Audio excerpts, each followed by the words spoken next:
Welcome.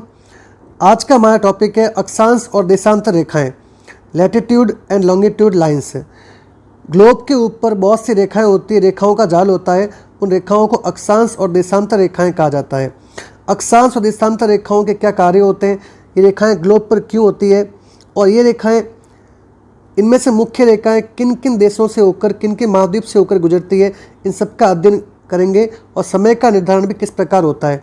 तो आइए शुरू करते हैं। अक्षांश और देशांतर रेखाएं। हम देखते हैं कि ग्लोब जो है वो पृथ्वी का एक छोटा सा नमूना है और इस ग्लोब के ऊपर बहुत सी खड़ी और आडी रेखाएं होती है। जो क्षैतिज रेखाएं होती है उन रेखाओं को अक्षांश यानी लैटिट्यूड कहा जाता है और खड़ी रेखाओं को लॉन्गिट्यूड यानी देशांतर कहा जाता है। तो पहले बात करते हैं अक्षांश रेखाओं की। ग्लोब के ऊपर अक्षांश रेखाएं जो होती है उनको सूर्य और ध्रुव तारे की सहायता से ज्ञात किया जाता है। अक्षांश रेखाओं की आवश्यकता क्यों पड़ती है? अक्षांश रेखाओं की आवश्यकता इसलिए पड़ती है ताकि विश्व में जितने स्थान है उनकी स्थिति ज्ञात करना, उसका तापमान, उन क्षेत्रों की जलवायु का निर्धारण करने के अंदर अक्षांश रेखाओं की महत्वपूर्ण भूमिका होती है। अक्षांश रेखाओं से ये कार्य करना आसान हो जाता है और ग्लोब के ऊपर कुल 179 अक्षांश रेखाएं होती है और दो बिंदु होते हैं, उत्तरी ध्रुव और दक्षिणी ध्रुव। तो पहले ही बात कर लेते हैं कि अक्षांश रेखाएं किस प्रकार खींची जाती है। जब ग्लोब के ऊपर बिल्कुल क्षैतिज में एक रेखा खींची जाती है उसको विषुवत रेखा और इक्वेटर भूमध्य रेखा कहते हैं। भूमध्य रेखा इसीलिए कहा जाता है क्योंकि यह रेखा पृथ्वी के बीच से गुजरती है और पृथ्वी को दो भागों के अंदर डिवाइड करती है। पृथ्वी के बीच से गुजरती है और पृथ्वी को दो भागों के अंदर डिवाइड करती है। आप देख सकते हैं ये भूमध्य रेखा पृथ्वी को दो पोल यानी कि उत्तरी गोलार्ध और दक्षिणी गोलार्ध के अंदर बांट रही है। इस प्रकार ग्लोब पर इसके बाद में अन्य रेखाएं इस प्रकार खींची जाती है कि विषुवत रेखा के ऊपर यदि जैसे बचपन के अंदर हम कोण बनाया करते थे जिस उपकरण से, उसको अगर विषुवत रेखा के ऊपर बिल्कुल मध्य में रखा जाए तो उसके ऊपर 1 डिग्री 2 डिग्री से जितनी रेखाएं बनती है उन रेखाओं को समानांतर रेखा इस गोले के ऊपर बनाया जाएगा। तो इस प्रकार कुल मिला के विषुवत रेखा से ऊपर 89 रेखाएं बनेगी और 90 जो कोण बनेगा वो एक बिंदु होगा, उसको हम उत्तरी ध्रुव कहेंगे। इसी प्रकार 89 रेखाएं नीचे बनेगी, दक्षिणी गोलार्ध के अंदर बनेगी और एक बिंदु दक्षिणी गोलार्ध की ओर भी होगा, उससे दक्षिणी ध्रुव कहेंगे। तो इस प्रकार कुल अक्षांश रेखाओं की संख्या 179 रेखाएं होती है। 89 उत्तरी गोलार्ध में, 89 दक्षिणी गोलार्ध के अंदर और एक रेखा होती है विषुवत रेखा को साथ में गिना जाता है। यदि 90 डिग्री पे जो बिंदु है उसको हम बिंदु मानेंगे तो 179 रेखाएं होगी और यदि उनको रेखा मानते हैं तो 181 रेखाएं होंगी। इसके बाद में अक्षांश रेखाओं में 0 डिग्री अक्षांश रेखा को विषुवत रेखा कहते हैं और यह विषुवत रेखा पृथ्वी के मध्य से गुजरती है, इसीलिए इसको भूमध्य रेखा भी कहा जाता है। विषुवत रेखा कुल 3 महाद्वीप और 13 देशों से होकर गुजरती है। ये मुख्य महाद्वीप 3 दक्षिण अमेरिका, अफ्रीका और एशिया महाद्वीप के देशों से होकर गुजरती है। इनमें इक्वाडोर, कोलंबिया, ब्राज़ील ये दक्षिण अमेरिका के देश हैं और अफ्रीका महाद्वीप के देश गैबन, कांगो गणराज्य, कांगो लोकतांत्रिक गणराज्य, युगांडा, केन्या और सोमालिया। इसी प्रकार एशिया के Maldives, Indonesia, Kiribati, Sao Tomé और प्रिंसिप से ये रेखा गुजरती है। तो इस रेखा की ट्रिक देख लेते हैं एक बार। विषुवत रेखा की ट्रिक है 3 अलग अलग महाद्वीपों में जो देश है उनकी अलग अलग ट्रिक बनाई गई है। एक कालाबाज, ये दक्षिण अमेरिका के देश है इक्वाडोर, और काका के सामने युवा गायब इंडोनेशिया की मौसी। ये 3 महाद्वीप की 3 अलग अलग ट्रिक है। तो एक का अर्थ है इक्वाडोर, काला का अर्थ है कोलंबिया और बाज का अर्थ है ब्राज़ील। इसी प्रकार अन्य जो शब्द है इनसे ये ट्रिक बनी है। इसके बाद में अक्षांश रेखाओं के अंदर कुल 3 रेखा महत्वपूर्ण होती है। विषुवत रेखा जो कि 0 डिग्री से गुजरती है और करक रेखा।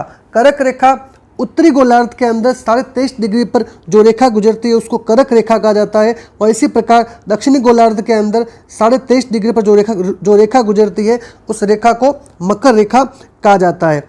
करक रेखा उत्तरी गोलार्ध के अंदर होती है और मकर रेखा दक्षिणी गोलार्ध के अंदर होती है। करक रेखा, करक रेखा विश्व के 18 देशों से होकर गुजरती है और भारत के 8 राज्यों से होकर गुजरती है। करक रेखा विश्व के 18 देशों से और भारत के 8 राज्यों से होकर गुजरती है। करक रेखा विश्व के 18 देशों में से किन किन देशों से गुजरती है, इसकी ट्रिक हम देख लेते हैं। ये सब देशों के नाम Mexico, Algeria, Mali, Mauritania, Egypt, Niger, Myanmar, UAE, Bahamas, Taiwan, Oman, Chad, चीन, Bangladesh, Morocco, Saudi Arab, Bharat और लीबिया। तो इसकी ट्रिक है, मैं अल्जीरिया वाले मामा के साथ इनाम लेने यूएई गई तो बताओ चाची बाग में मोर को कैसे संभाली होगी। तो इस ट्रिक के द्वारा आप इन शायद कंट्रीज को याद कर सकते हैं। इसके बाद में करक रेखा भारत के किन राज्यों से होकर गुजरती है, तो करक रेखा भारत के गुरामच्छ छाप त्रिमी यानी गुजरात, राजस्थान, मध्य प्रदेश, छत्तीसगढ़, झारखंड, पश्चिम बंगाल, त्रिपुरा और मिजोरम, ये 8 राज्यों से होकर गुजरती है। ये इसकी ट्रिक है। इसके बाद बात करते हैं मकर रेखा की।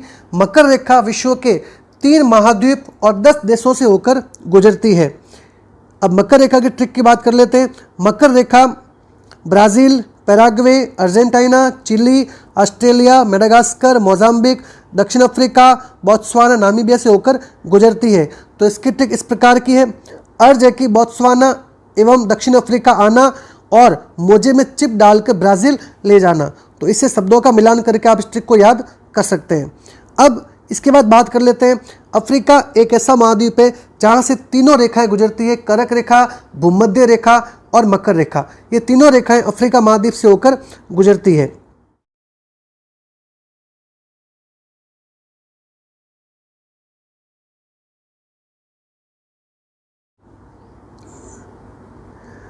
अब इस ग्लोब के अंदर आप देख सकते हैं 0 डिग्री पर विषुवत रेखा है और उत्तरी गोलार्ध के अंदर 23.5 डिग्री पर जो रेखा है उसे करक रेखा कहते हैं और 23.5 डिग्री दक्षिणी गोलार्ध के अंदर मकर रेखा है। इसी प्रकार उत्तरी गोलार्ध के अंदर 67.5 डिग्री पर उत्तरी उपध्रुव और दक्षिणी गोलार्ध के अंदर 67.5 डिग्री पर दक्षिणी उपध्रुव है।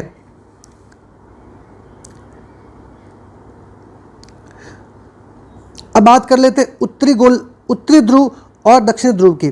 उत्तरी ध्रुव को आर्कटिक सर्कल कहा जाता है, आर्कटिक ध्रुव कहा जाता है, जबकि दक्षिणी ध्रुव को अंटार्कटिक ध्रुव कहते हैं। अब बात करते हैं 2 क्रमागत अक्षांशों के बीच की दूरी। 2 क्रमागत अक्षांशों के बीच की दूरी 111 किलोमीटर की होती है और इसी अक्षांशों के आधार पर विभिन्न देशों की जो दूरी का आकलन किया जाता है। जैसे भारत का अक्षांश से उत्तर से दक्षिण भारत के अक्षांश की जो डिस्टेंस है उसके आधार पर 3214 किलोमीटर की डिस्टेंस आंकी जाती है। अब बात करते हैं देशांतर रेखाओं की। ग्लोब पर कुल 360 देशांतर रेखाएं होती है। देशांतर रेखाएं समय और तिथि का निर्धारण करती है। ये देशांतर रेखाएं ग्लोब पर ऊपर से नीचे रेखाएं होती है जो कि उत्तरी ध्रुव और दक्षिण ध्रुव को मिलाती है।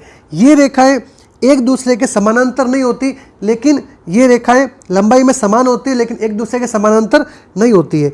तो हमें ये याद रखना है, ग्लोब पर 360 कुल देशांतर रेखाएं होती है और देशांतर रेखाएं समय और तिथि का निर्धारण करती है। अब पृथ्वी पर 2 अक्षांशों की कोणीय दूरी को देशांतर कहा जाता है, यानी कि जो 2 अक्षांश है उनके बीच की कोणीय डिस्टेंस को देशांतर कहा जाता है। देशांतर रेखाएं समान होती है लेकिन वो समानांतर नहीं होती है। ये रेखाएं उत्तरी ध्रुव और दक्षिण ध्रुव को मिलाती है और इन रेखाओं के बीच की जो दूरी होती है वो ध्रुवों पर कम होती है और विषुवत रेखा पर आने पर वो दूरी बढ़ जाती है। तो इसमें आप देख सकते हैं ध्रुवों के बीच में इनकी दूरी कम है लेकिन विषुवत रेखा की दूरी बढ़ जाती है।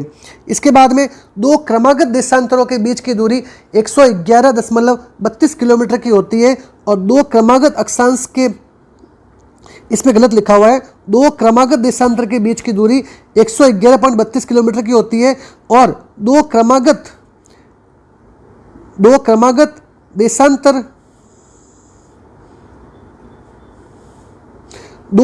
देशांतर के बीच की दूरी गोरे कहलाती है।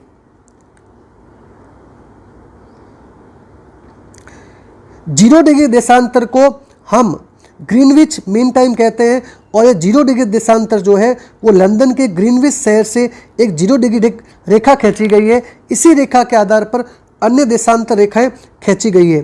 तो जीरो डिग्री रेखा को हम ग्रीनविच रेखा भी कहते हैं। जीरो डिग्री अक्षांश और जीरो डिग्री देशांतर जो है वो अटलांटिक महासागर में मिलते हैं।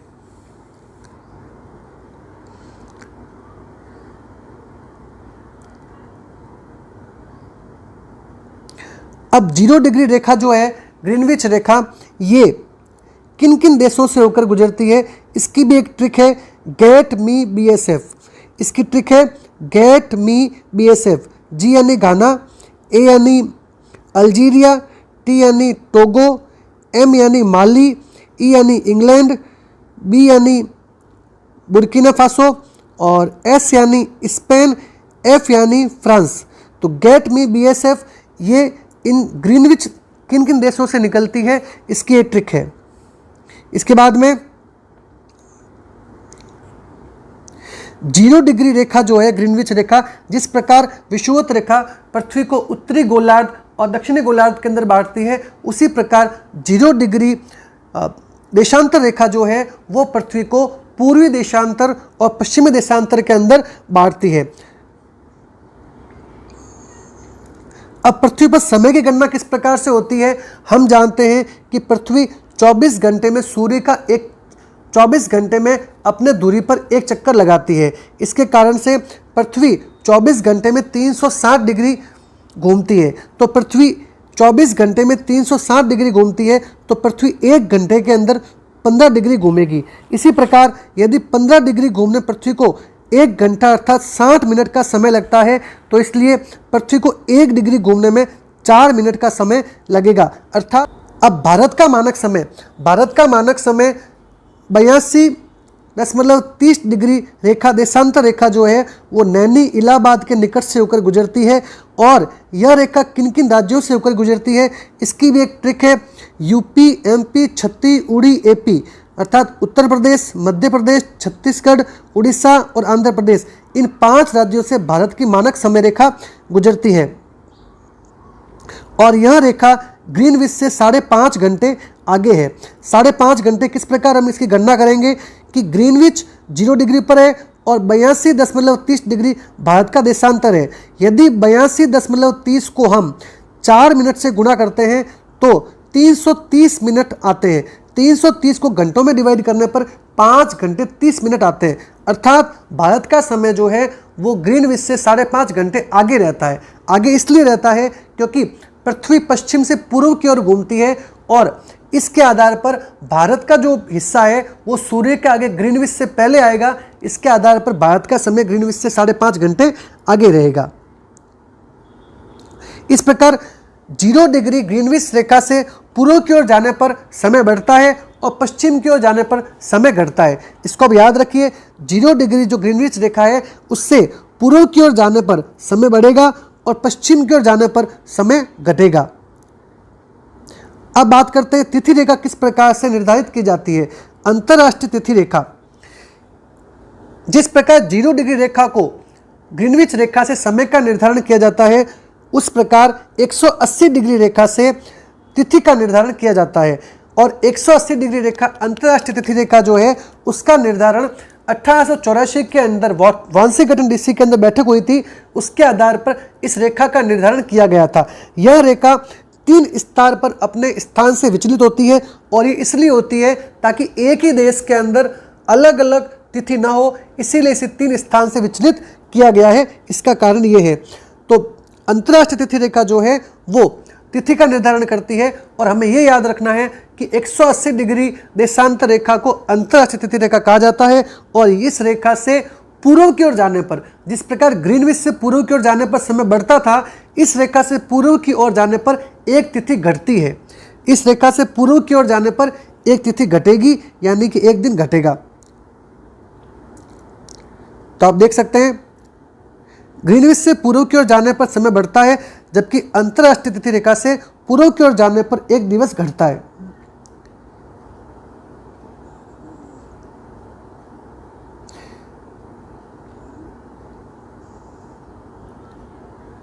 इस प्रकार समय का निर्धारण किया जाता है और यह समय एक दिवस क्यों करता है ये आप समझ सकते हैं कि ग्रीनविच रेखा यहाँ से होकर गुजर रही है।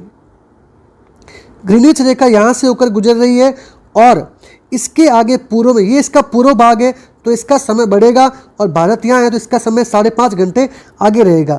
इसके पश्चात जैसे ये ग्लोब है, ये एक मैप दिया वास्तव में ये ग्लोब है तो पृथ्वी पश्चिम से पूर्व की ओर घूम रही है तो इसके पीछे यहाँ तक जो समय रहेगा, यदि कोई जहाज यहाँ से यहाँ पर आता है, यहाँ से यहाँ पर आता है तो एक दिन पीछे आ जाएगा। इसीलिए अंतरराष्ट्रीय तिथि रेखा से पूर्व की ओर जाने पर एक दिन घटता है।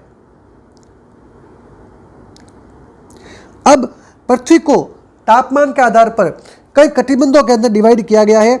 इनमें से भूमध्य रेखा से 23.5 डिग्री उत्तर दक्षिण के अंदर उष्ण कटिबंध होता है। यहाँ पर गर्मी अधिक होती है और 23.5 डिग्री से 67.5 डिग्री तक शीतोष्ण कटिबंध होता है, यानी वह शीत उष्ण दोनों होती है। और 67.5 से लेकर 90 डिग्री तक शीत कटिबंध होता है, यानी हमेशा वहाँ बर्फ रहती है और ये स्थिति उत्तरी गोलार्ध और दक्षिणी गोलार्ध दोनों के अंदर होती है। तो आपको ये वीडियो कैसा लगा इसके बारे में अपनी राय कमेंट बॉक्स में दीजिए और इस चैनल को सब्सक्राइब करें और शेयर करें। धन्यवाद।